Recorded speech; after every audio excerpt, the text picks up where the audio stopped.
Okay, good day to you. Alright, let's get to work. The locus we want to construct today is called helix. Helix is the path traced out by a point moving around the circumference of a cylinder, at the same time moving axially. Now we have a question here that say we should draw one complete turn of a helix 40 millimeters diameter and 120 millimeters lead.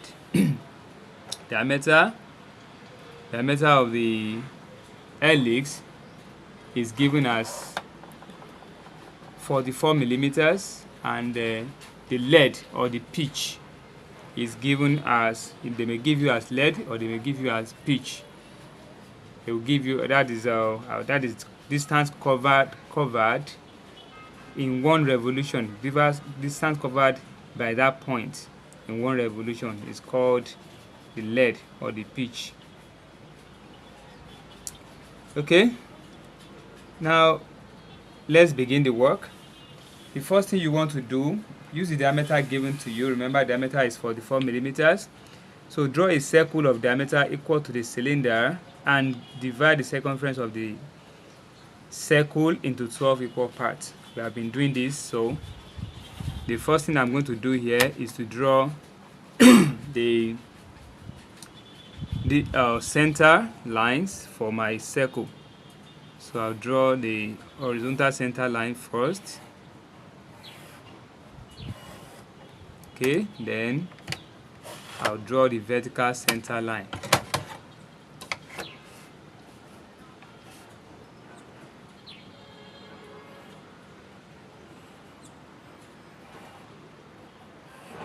Okay, so this is the center line for the circle.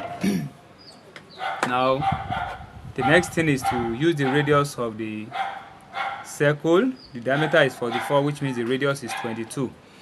So I'll set my compass to 22, which is 2.2. Then draw the circle.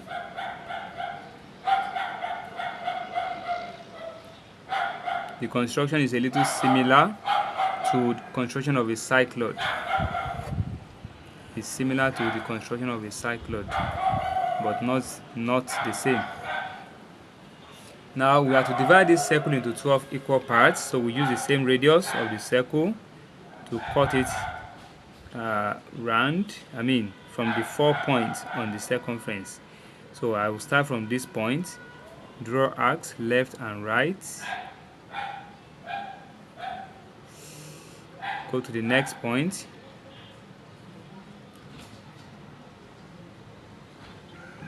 don't do that. Okay, draw arcs left and right, go to the next point, draw arcs left and right, go to the next point,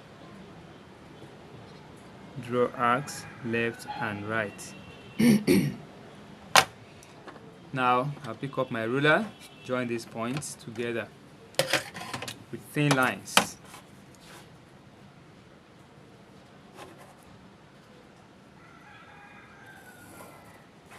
Okay, connect the opposite points.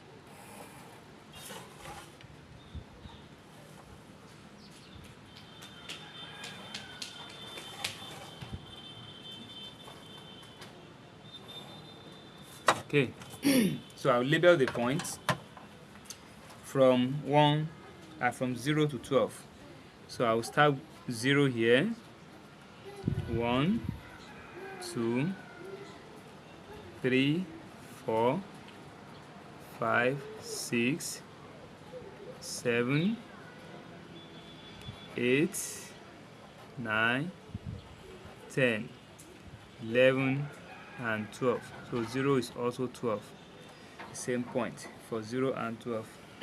Now the next thing is to draw the front elevation of the cylinder. We said the point is traveling, it's moving around the cylinder. So what's the front elevation of the cylinder? The front elevation of a cylinder will give you a rectangle. Okay, So once we draw the front elevation, the length is going to be the pitch given to us, or the lead. The lead given to us in this case is we are given the lead of 100, and let me check again. Lead is given as 120, and the diameter is given as 44. So we have used the diameter to draw this, so we are going to use the lead to draw the front elevation. That is the length of the cylinder. Now, to do that, we are going to draw horizontal lines from point 0 and point 6. Horizontal lines from point 0 and point 6 of any length for now.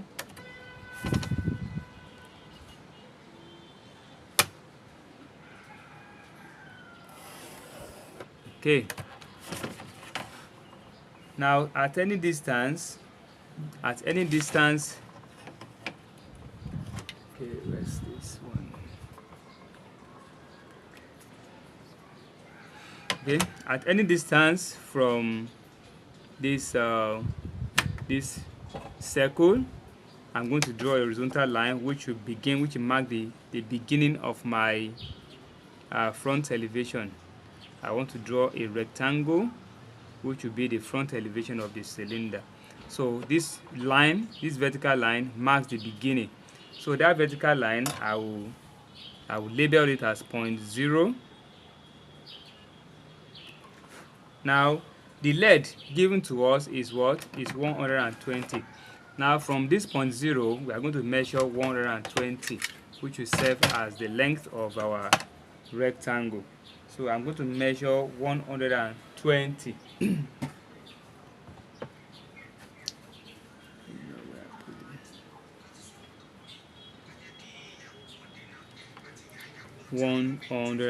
which is 12 centimeters. Okay, 12 centimeters. Okay, now from this point also, I am going to draw another vertical line. Draw another vertical line at this point. So that will give you your rectangle. Then we can now erase this excess line. It is no longer needed. Erase these excess lines. The helix will not go beyond this point. So always erase excess lines to make your work very neat. See at the end of this how neat the work will be. Okay, now after that, divide the lead, which is from here to here. So we can label this, okay, let's leave it for now. Divide the lead into the same number of units as the circular view. So the circular view is divided into 12 equal parts. So we are going to divide this lead also into 12 equal parts. And this is quite easy now because we have 12 centimeters, 120 millimeters, which means we are dividing this into 12 equal parts. We are going to have each division to be what? 1 centimeter or 10 millimeters. 1 centimeter each. That will divide this into 12 equal parts. But in a situation where you are not given this kind of measurement, for example, you are given 130 or 90 millimeters, and you still want to divide it into 12 equal parts, you know you cannot use that kind of method. So you will need to use your division of lines method, or you use the trial by error method that we have done before. We have treated that one before. So you can use either the division of lines method or trial by error method to get your divisions. But in this case, this one is quite easy. We can easily use our ruler to divide this into 12 equal parts. That is 1 centimeter each. So I'll use my ruler for this now.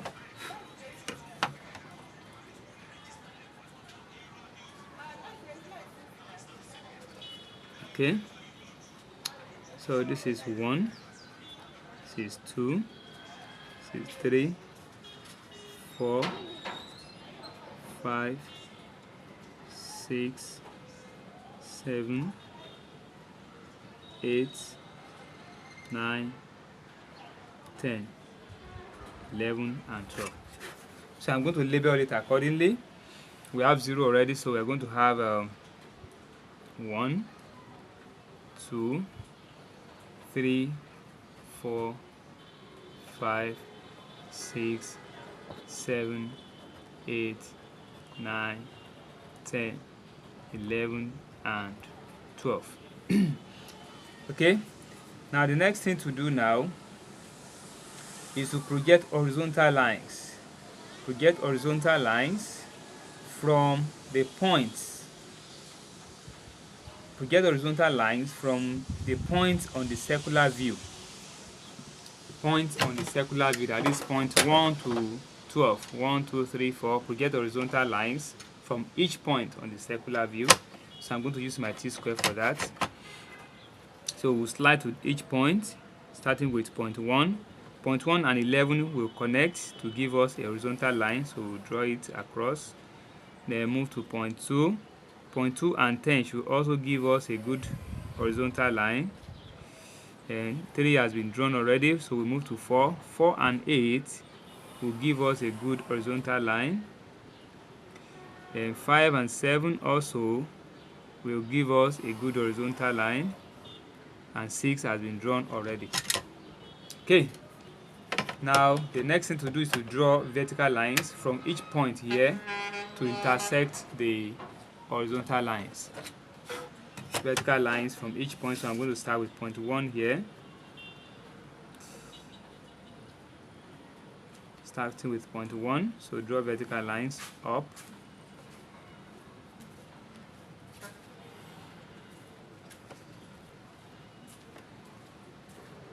Keep doing that until you get to point 12. I mean, point 11. 12 has been drawn already.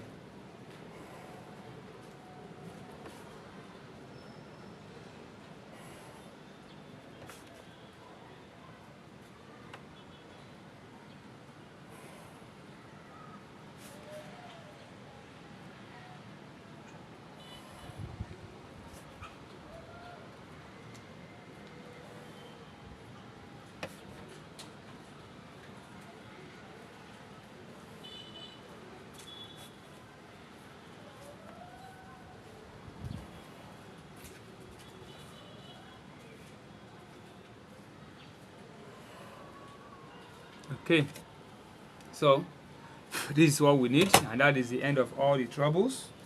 Now all that we need now is to mark out the points on the helical curve at the intersection of the horizontal lines and the corresponding vertical lines. So we are going to plot the point now. This is 0 here, so trace this 0 line up to meet with 0 coming from this circle. So the 0 from this circle is meeting the 0 on this front elevation, so we have this as the point. Now the next 1, this is line 1, trace it up to meet with 1 coming from here. That will give you another point. Go like that. 2, trace these 2 up to meet with 2 coming from this circle, so where they meet is another point. 3, now trace this 3 up to meet with 3 coming from the circle, where they meet will give you another point. So you continue like that, so it will be going up. 5, 6, then when you get to 7, this is 7 meeting with 7 here. Okay, so 8 meeting with 8 here, 9 meeting with 9 here, 10 meeting with 10 here, 11 meeting with 11 here, and 12 meeting with 12 here. Okay, so this is our helical curve. This is our helical curve. So once we use your French curve to connect these points together, it's going to give you the required helix. So I will use my free hand to do that now as usual. If you have your French curve with you, so use your French curve to do it.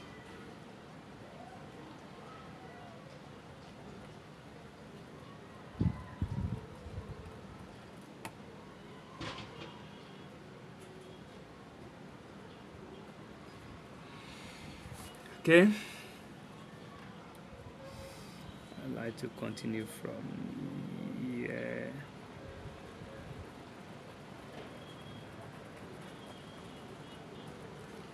Okay, so that's it. Thank you for watching. Please watch it over and over again. If you have any question, keep trying to watch over and over again until you are satisfied. Thank you.